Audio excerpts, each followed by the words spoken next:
Get out the insurance cards, get out the copays. The office is open, my friends. Brought to you by drroto.com.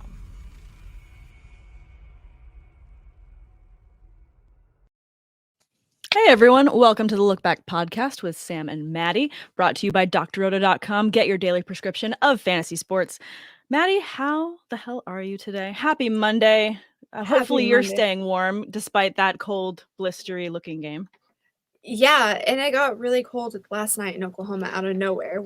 I was sitting there thinking, what is going on? I thought like a truck had hit or something. No, it was just thundering so bad. We got another round of thunderstorms last night and then a cold front. So good times. I did get my booster today, so I was telling you. So I don't feel great, but I did have to rally because the Steelers beat the Ravens this week. And I was like, I cannot try to call in and let people say it's because I didn't want to hear it from Sam. So I'm here and I'm ready to take it. No, you're a trooper for being on. When I had my booster, I couldn't have picked up my phone enough to even get the text message out. So props to you for putting on the brave face. You're glowing as well. So whatever the booster's doing to you, you look stunning. So you're fine. You're so sweet. It's the Tylenol and the nap. A good nap can solve a lot, you know? Absolutely. You got the nap glow going, a little Tylenol, take the edge off. But we can talk quickly just about, the game that just happened. Obviously, I think the main story that everyone's going to be talking about is New England doesn't have to throw the ball to win a game, which is pretty hilarious, except for if you're someone that started Kendrick Bourne and you only needed 2 catches to win. Sad. I saw so many people tweeting, please, Bourne, 10 points, 8 points. 15 I just points. wanted 4. I wanted just 4 points. I didn't even want 10 or 8 points. Like, I had such a low bar, but nope. Just nope. It was like, I'm sorry. Some things just aren't meant to be. It is what it is. We move on.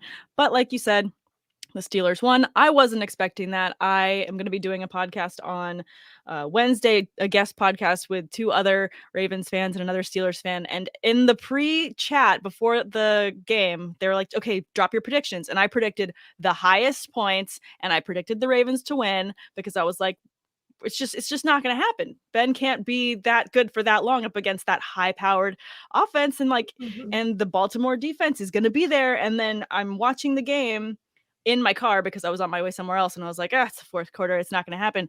And I had illegally just totally watching TV while I'm driving. I honestly do that way more than I should probably admit. I know I shouldn't be admitting it either, but I do. So, football is life. So I'm like watching it. I'm like, oh my God. And then I just was like, did we just win? And I was just freaking out. And of course, like not paying attention to what I should be doing on the 405 of freeways. I should be paying attention to what I'm doing there. Like, I live in Oklahoma. There's like 4 other people on the road. Like, you're on the 405, like swerving. I'm on half the time you're probably parked though. There's so much traffic there. You're probably there's just a lot. Well, I mean, it depends on the time of day. I was right in that window, like right at the end of the afternoon games before the night game where people are trying to get to the next spot. So it was still moving, but like not in a good way. So it was like people were cutting me off and I'm just like, like just trying to like enjoy the win, but also not die in the car. So it was back and forth. I'm glad you made it, especially since we just had a birthday. You just had a good birthday. So you gotta soak that in. Don't end it so soon. It is what it is. To be fair, I think it's like making up for the fact that last Sunday the Steelers' loss was just like one of the most brutal that was so losses. bad. That was so bad.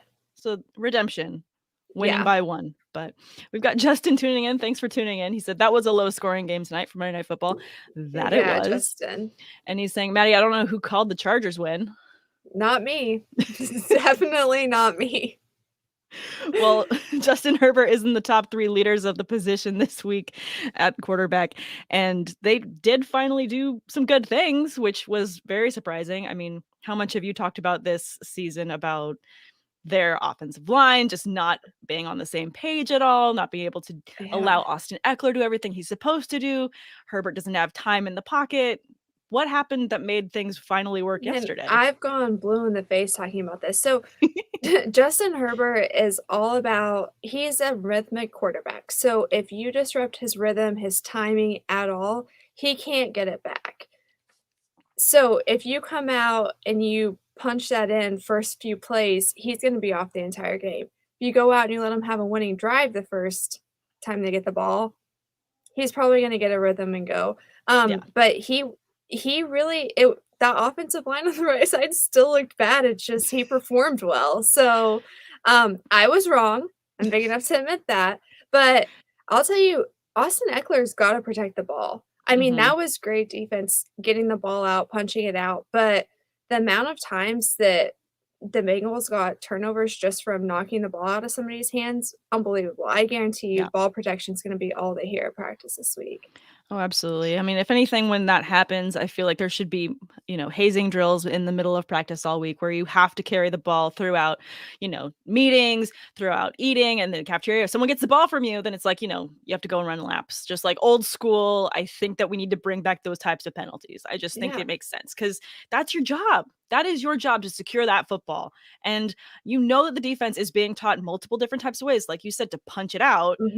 Like, you got to be on it. That's hold on to the your ball. job. That's all you got. Yep. They literally teach that in Little League. It's like the first thing that they do. Yeah. Protect ball security. Oh. All right. You'd think that these guys would, They should hire you. So, I'll be a reference if you need me to be. Thank you.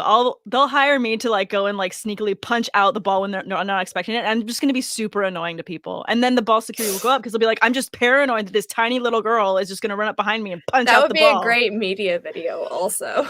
Oh my gosh. Chargers, please hire me. Hire me on for their social team. And then I'm just going to be on their TikTok just punching out the ball in the middle of practice. It would be successful. It would. It'd be really hilarious to see like mid-practice my tiny frame going across the screen and just punching out the ball, like when the play isn't even happening. I'm be like, ball security, and then just like running away. She's so little. I didn't see her. You have one job, like just continuing to like troll them like in the middle of practice. That'd be hilarious. It would be hilarious. This is how we get better, people. This is how we get better. Cream rises to the top. This is the drill we have to do. I'm going to have to snip that out and see if we can't make it happen. I'll just tag the Chargers every day. No. Ball security. That would be hilarious. All right. But obviously, so Justin had a fantastic game, over 300 yards, 3 passing touchdowns, other leaders of the week. Kyler Murray has to get talked about because he's coming off of his injury. So, I mean, a lot of times you're starting someone off injury, you're a little bit nervous. That couldn't be happier with the dual touchdowns in passing and rushing. You couldn't be happier with that. But how do you not start Kyler Murray if, you know what I mean? It's like, even if you're nervous, you're going to bench Kyler Murray? No, absolutely not. And he's someone that has that rushing upside that I think even coming back from injury, you should absolutely be starting him. Absolutely. I also feel like this is what happens when you allow a player to fully heal before you bring them back and you don't rush the process. Yeah. I think that should be on everybody's radar. Also, I'm really excited for James Conner. Me too. I love his story and I'm loving that he's succeeding. I'm loving that everybody's like, where did he come from? But really it's just, he's getting looks and he's doing what he needs to do with them. Yeah, I mean, it really is just goes to a testament to like, I mean, he had success with the Steelers for, his amount of time that he was there. And then, schemes change, players go through injuries. Sometimes it's just not working, and change of scenery really does help for a lot of different people, different coaching staff. And he's just really, really successful there with the Cardinals. I'm super excited for him. I love seeing him on a winning team. For that reason, I could totally see myself jumping on the Arizona bandwagon heading into the playoffs and just be like, let's go James Conner. Yeah. And he was never meant to be the guy. He wasn't going to be a Najee Harris, but you put him into an option offense where there's multiple threats on the field, and he's going to be successful if he gets the touches. He's just not going to be able to get beat up every down. Absolutely. I mean, just speaking to that, and we can pivot a little bit onto Deandre Hopkins as well. Arizona did such a good job this offseason in securing so many different types of weapons around that offense so that no guy had to be the guy. I mean, you want DeAndre Hopkins to be the guy because that's where you drafted him. But because there's so many weapons, he doesn't have to be the guy every week, which is a little bit weird. It is weird. But I really do like that. Except for with fantasy. Sometimes it's I will say though, with the Cardinals, at least when they're doing this, like you do have a few guys who get a lot of points. Like if Belichick's running the offense, it's just like as a fantasy owner, you're like, come on, man, just let somebody go off, please. If somebody's having a good game, just like let them have it. Do we have to disperse it evenly to everybody? Yes. Do we have to? Do we Why have to? not? Oh my gosh. Justin jumping in here as well saying, yeah, thank God I didn't trade for D-Hop in fantasy. Yeah, because I know that there were a lot of people making offers for me for different players. So here, take DeAndre Hopkins. It's like that name brand thing. It's like, that sounds great, but it's not doing what it's supposed to be doing for me in fantasy. Still great dude. Love him. He's a great guy. How Just many not leagues do you great. have him in? I actually don't think I have him in any. Oh, dang. I said, hate no, that. thank you. Nope, I'm good. Moving on. I understand. But I mean, back to that offense, they do just have so many different weapons so that, depending on who they're playing against, obviously they've got the Rams next week, which is a good defense. But at the same time, the last time that Kyler Murray saw the Rams, he was still having a successful day. So I'm not super worried about them.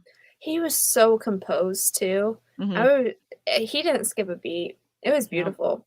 Yeah. That should, as a like a dynasty quarterback, that should just make you so excited. Oh, absolutely. So if you're someone with excited. dynasty and you have him, like, you're just Good for you is all I'm gonna say. Good just for you. pat yourself on the back for go ahead and drafting him in dynasty. Like, you're winning at life. Good job there. Let's talk about the other top quarterback. Has to be Tom Brady. I haven't caught any of his series yet. I think I'm just going to keep letting episodes build up so I can binge it all in a weekend.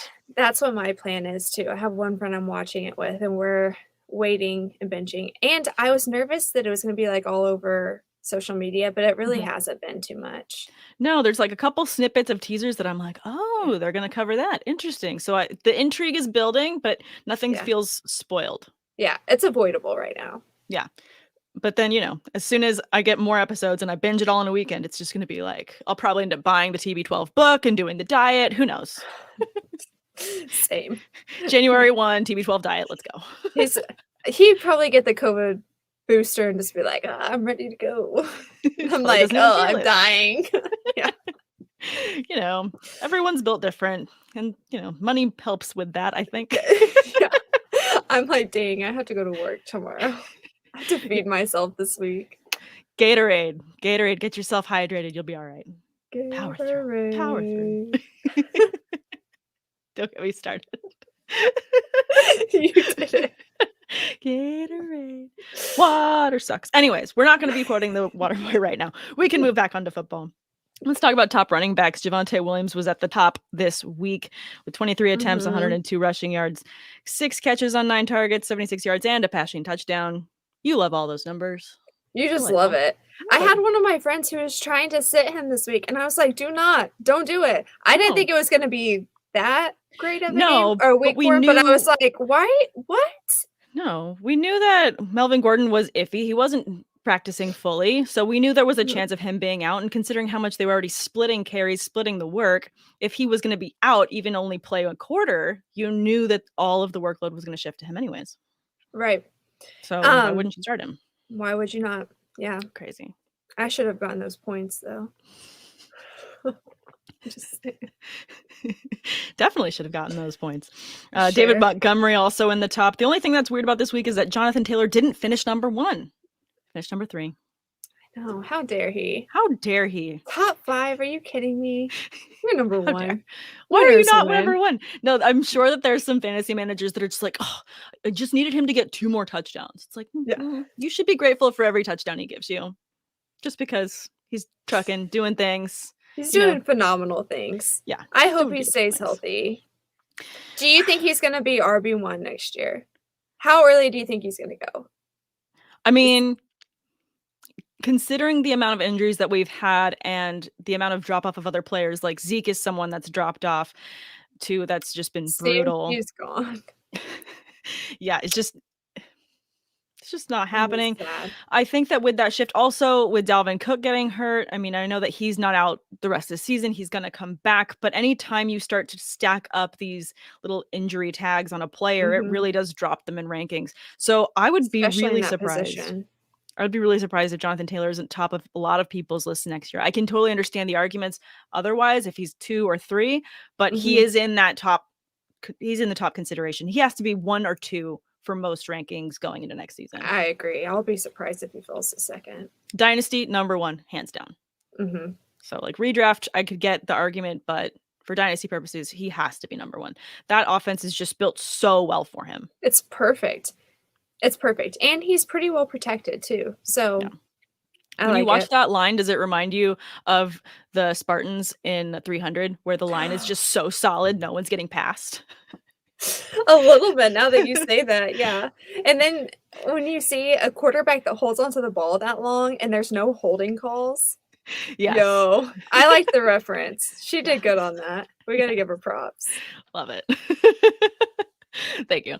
Every time you talk about the line being so smooth, I think of those scenes every single time and I'm like, just hold it back. Maybe it's not the time. Maybe it's not the time. But I've never watched that movie all the way through. Really? I've seen it in like stages, but never just straight through. No. Oh, I've watched it a lot straight through. I think it's probably like for action movies of just like an easy watch. It's probably in the top for me, like top 10 easy of just like throw on 300 and it's a good time. There for the whole family. I mean, maybe I'm thinking of it differently than most people, but I also think that Die Hard is a Christmas movie and I will die on that Weirdo. All right. A lot of people think that. Yes. People think that. What are you guys talking about? We're supposed to be talking about football, but we're not doing a very good job. Start talking about 300. We're going to get back to I get too amped up. Yeah. We just like our movies. That's okay. We'll talk more movies in the off season and that'll be our fun. We need to have like a movie draft. Yes, sports movie draft or something. Yeah. So down. All right, let's talk top wide receivers. Justin Jefferson, after Adam Thielen went out, obviously went off, and that was delightful to see for fantasy owners. Unless you're playing against him, then that really sucked. But Deontay Johnson also had a fantastic weekend, and T. Higgins as well. I was excited about T. Higgins. I was too. I did start him, and I was pretty stoked to see those numbers come up, especially with Jamar Chase just taking such the lion's share of all the good targets, all the good touchdowns, and so just to see that offense can be balanced amongst those receivers, it definitely helped. The one thing to watch is if Mixon comes out and doesn't get as many looks. So the thing with that is Mixon draws a lot of attention whenever he's in the game, which opens up, it forces a lot of one-on-ones on the side. So you either have Chase or you have Higgins. And Higgins, the benefit there is he can use his body. He's a big dude, but he's quick. So a lot of times it's a mismatch on him. So as long as Mixon is in the game, T. Higgins is going to get a lot of those looks coming forward just because he can throw it up and know that Higgins is going to grab the ball and pull it down. Absolutely. And that's just kind of fun to see too how that offense works. And I love Tua right now. I'm so happy he's thriving right now. He's doing a good job. He's doing a good job. Waddle is phenomenal. I should have led with that. Waddle's making Tua look good. I was like, I thought we were talking about the Bengals, but then I looked up and I was like, I get it. Oh, sorry, I went off on my tangent. No, that's okay. That's okay. We go off on tangents. But yes, we can go back to the Bengals. Sorry. Poor Joe Burrow and his little pinky.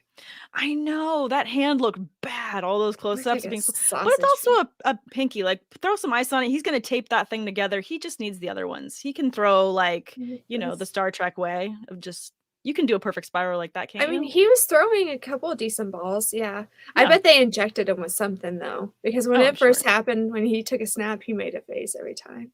Oh, poor baby. I did tweet out, I hope he wasn't a pinky ring guy. Talk like that. I saw that. That was a good one.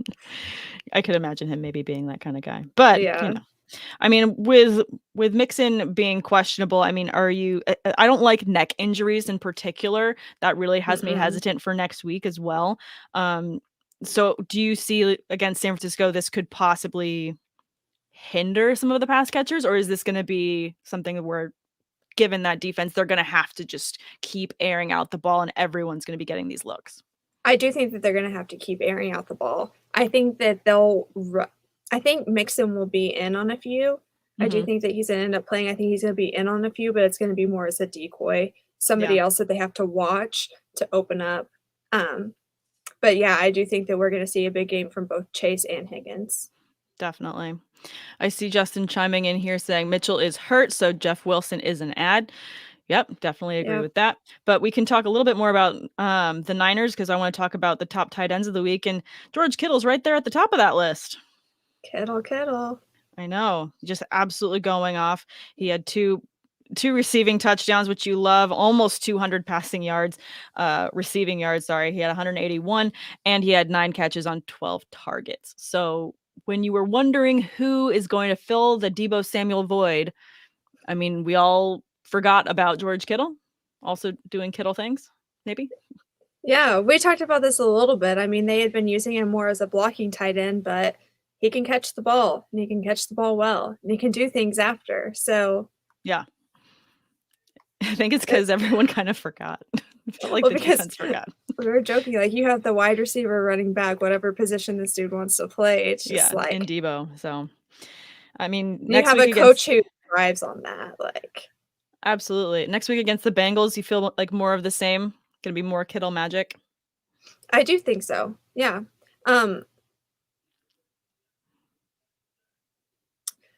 I think we're gonna see him more as like that third down or even just like red zone target. I think is what we're gonna see a lot more of. I don't think we're gonna see him early looks or trying to move the ball down the field.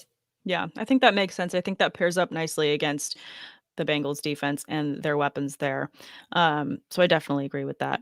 Other top tight ends, Dallas Goedert right there behind him, obviously Mhm. having a fantastic game with I don't know if he started going off more once Miles Sanders was out or not, but it seemed just like a Goddard day.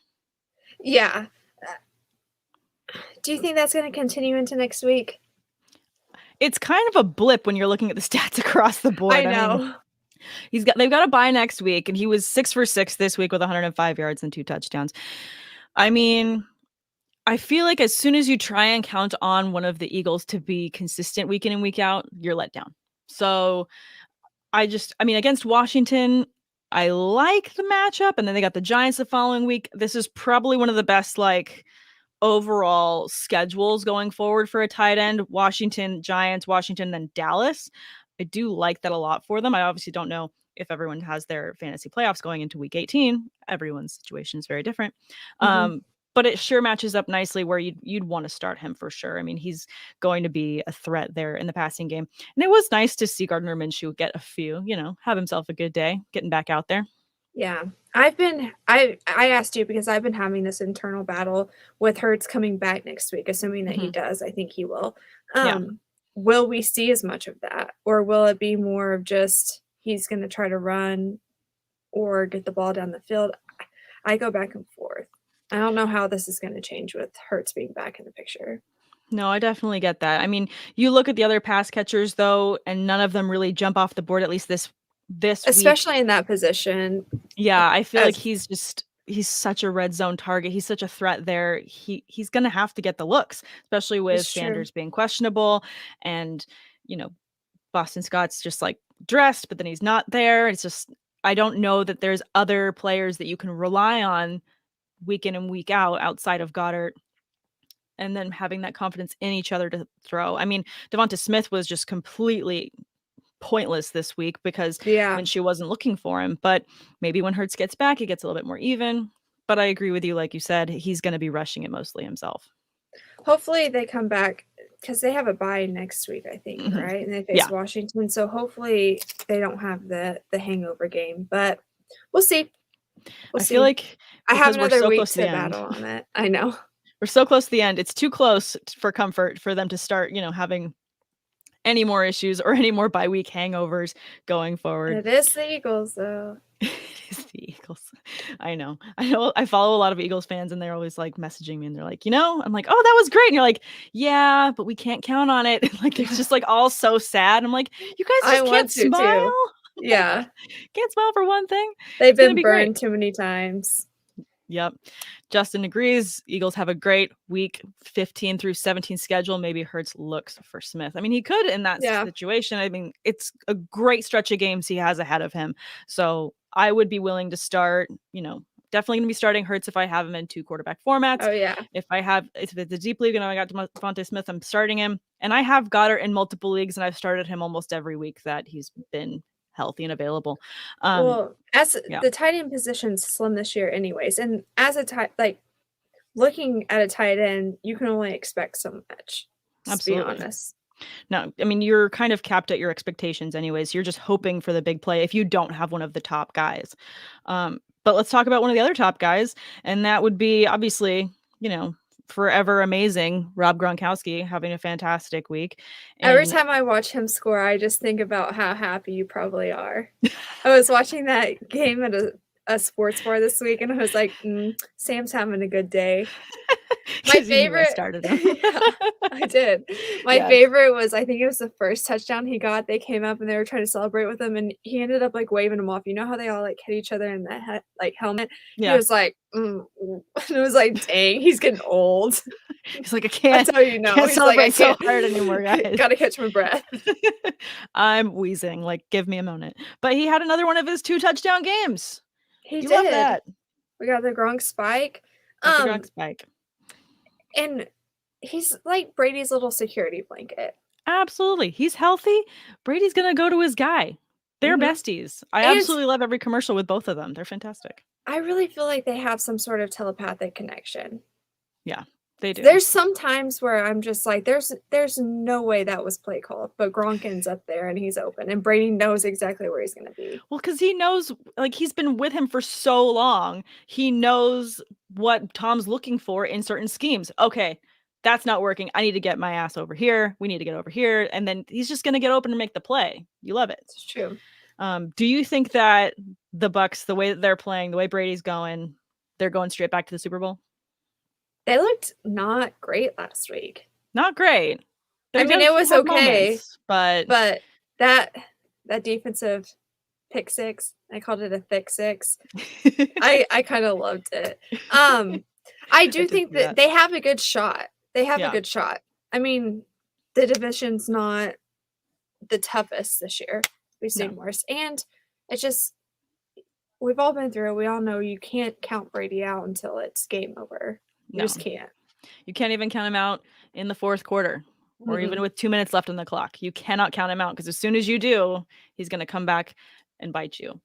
Justin wants to know our Super Bowl predictions. Oh, don't do that to me. I hate I know. these. I don't want to do it. Don't make What's me do yours, Justin? Give us yours. Yeah, I need you to tell know. us and then You we'll tell figure it us, out. and then we'll hold you accountable. I mean, just looking at the way that the rankings are going into week 14, I mean, I'm just scrolling down the board. I definitely think in our division, Ravens are in the playoffs. It's going to happen to me. Like what do you think in division alone? I'm thinking Ravens are going to end up in the playoffs easily because, like we talked about off air, as soon as you discount them, they're just going to come right back to the top. Mhm. So, They're the cockroaches that don't die. They just keep coming back. You said it. I didn't. So you can say I'm it a fan. I can say it. You're a fan. You can say it. That's allowed.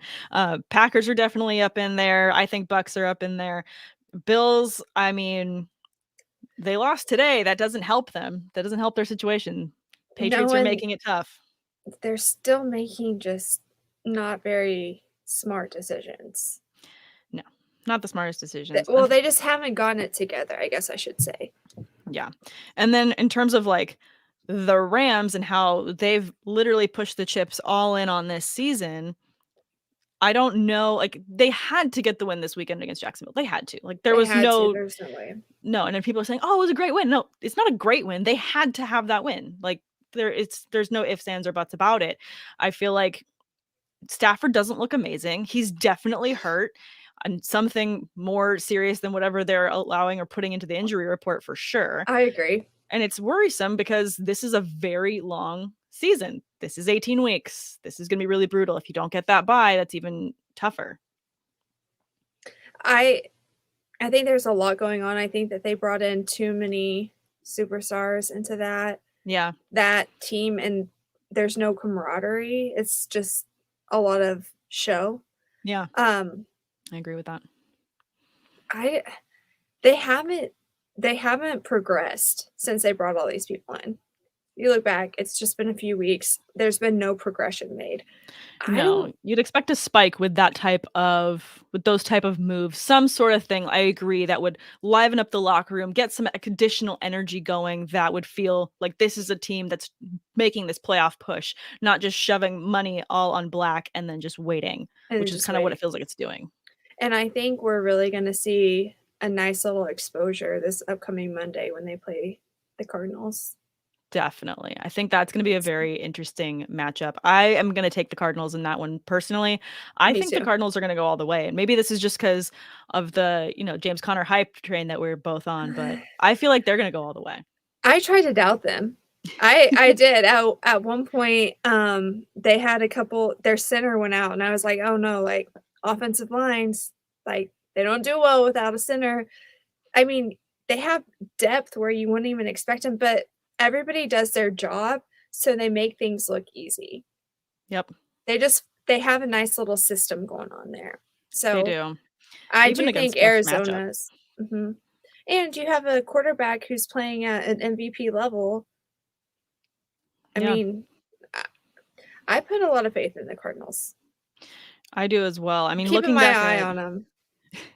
Definitely keeping my eye on them as well. I mean, looking back at their matchups, I mean, and just comparing their losses as well. I mean, their loss against the Packers was a tight one. The one against the Panthers was weird. That was like feels like the blip on the radar, truly. And then everything else has been, kind of handsomely won. They've got the Rams and then they got the Lions, so you're not scared of that. The Colts, I think, is also probably going to be one of the toughest matchups as well. It will.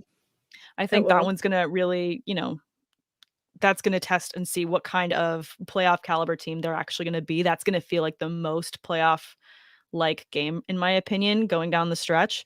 It's going to be a heavy scoring game too. It will. If that one's in Arizona, I should try and get to that game because I bet that would be a really good game. You should. That would be an awesome game to go see. 100%. But yeah, let's end it with any new things that you've got coming out in the week. You know what? You guys follow me on Twitter at Madi Kroll. I feel like I have a brain fog coming on. And I will keep you updated. You are Let such me a hear trooper. about yours, though. I appreciate you powering through. And as soon as we hang up on this call, you go get back to bed, drink some more fluids. I'm already in my jammies. I'm just honored that you didn't phone this one in and you could hang out with me. And I didn't beat up on the Ravens, right? I was a good sport. You didn't. You were a great sport. And honestly, I missed you. We didn't get to have you last week because of your birthday. And what are the odds? I'm on 2 podcasts with Emmerich last week. I did ours and then I was on one Friday night. And Emmerich was before me. And one of the things he was like, she's probably going to talk about some offensive line, the right side or something like that. And I was like, you stole my thunder. Ridiculous. We love our crew over at Love Dr. it. They're super fun. All right. Well, my next Stock Watch article is going to drop tomorrow because I have to go finish it right now. So that's what I've got coming down the pipeline. And then the next episode of the Fantasy Debate with Sam and Tate will be out on Thursday. And is that all I've got coming this week? Oh, yeah. And then check on my Twitter on Wednesday. I will be going live with a couple other Ravens and Steelers fans to do a little post-game analysis. I'm going to be watching that one.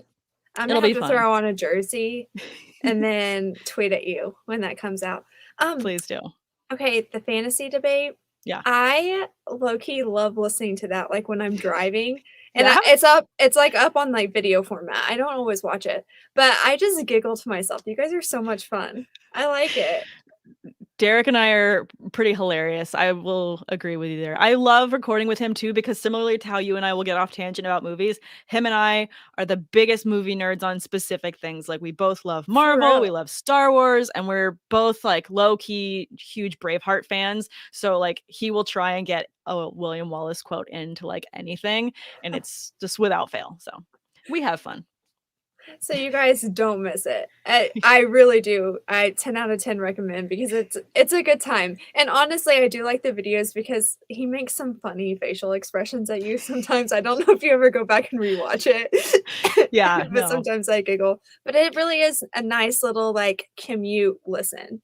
Oh, thank you. Yeah. We aim to please. But yeah, just don't wreck your car. Only listen if you're watching. Yeah. Listen, maybe don't watch while you're driving. But when you get to work, sign into the Zoom meeting, you can look off screen and pretend that you're paying attention to the call, then watch the video. And if you get fired, that's not your fault either. Disclaimers all around. Disclaimers all around. It'll all be fine. But thanks everyone so much for tuning in. Check us next week for the next episode of the Look Back podcast. Thanks for listening to everything Dr. Roto. Check out everything else for all our content, seasonal and DFS tools over on drroto.com. Especially check out the premium access to our staff that you get as a member of Dr. Roto. And we will answer all of your fantasy sports questions in the members only Discord right there at drroto.com. Yeah. Thanks, guys. Have a great week. Thanks for stopping by the office. Get your fantasy prescription by subscribing to the channel and checking out drroto.com.